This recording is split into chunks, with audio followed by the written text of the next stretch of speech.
অনেক সময় মানুষ ভাবে অন্ধকার মানেই শেষ, কিন্তু প্রকৃত অর্থে অন্ধকার মানে প্রস্তুতি। যেমন বীজ মাটির গভীরে অন্ধকারেই অঙ্কুরিত হয়, তেমনি মানুষও অন্ধকারে নতুনভাবে গড়ে ওঠে। যদিও সেই সময় এটা বিশ্বাস করা কঠিন, তবু সত্য হলো যারা সবচেয়ে গভীর অন্ধকার দেখেছে তারাই আলোর মূল্য সবচেয়ে বেশি বোঝে।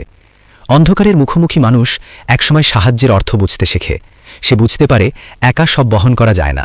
কাউকে বলা, কাউকে শোনা, কাউকে পাশে পাওয়া, এগুলো বিলাসিতা নয়, বেঁচে থাকার প্রয়োজন। মানুষ সামাজিক প্রাণী, আর কষ্ট ভাগ করলে তা হালকা হয়, এটা কেবল কথার কথা নয়, জীবনের বাস্তব সত্য। এই সময়ে ছোট ছোট জিনিস বড় হয়ে ওঠে।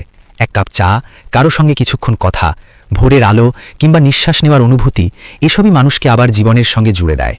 অন্ধকার পুরোপুরি চলে যায় না একদিনে, কিন্তু তাতে ফাটল ধরে, আর সেই ফাটল দিয়েই আলো ঢুকতে শুরু করে।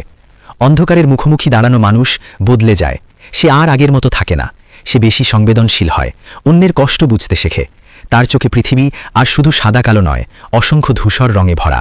এই বদলটাই মানুষকে গভীর করে, পরিণত করে। সবচেয়ে গুরুত্বপূর্ণ বিষয় হলো, অন্ধকার কোনো লজ্জার বিষয় নয়। কষ্ট পাওয়া মানে ব্যর্থ হওয়া নয়, বরং কষ্ট পাওয়া মানে আপনি জীবনের সঙ্গে গভীরভাবে যুক্ত। যারা কিছু অনুভব করে না তারা হয়তো শান্ত দেখায়, কিন্তু জীবনের আসল স্বাদ তারা পায় না। অন্ধকারের মুখোমুখি মানুষ শেষ পর্যন্ত একটাই জিনিস শেখে, আলো বাইরে নয়, ভেতরে। পরিস্থিতি বদলাতে সময় লাগে, কিন্তু নিজের প্রতি দয়া দেখাতে শুরু করলেই পরিবর্তনের শুরু হয়। নিজেকে সময় দেওয়া, নিজের কষ্টকে স্বীকার করা এবং একদিন একদিন করে এগিয়ে যাওয়াই যথেষ্ট। কারণ মানুষ হার মানার জন্য তৈরি নয়। সে ভেঙে পড়ে ঠিকই, কিন্তু আবার দাঁড়ায়ও। অন্ধকার তার শত্রু নয়, অন্ধকার তার শিক্ষক।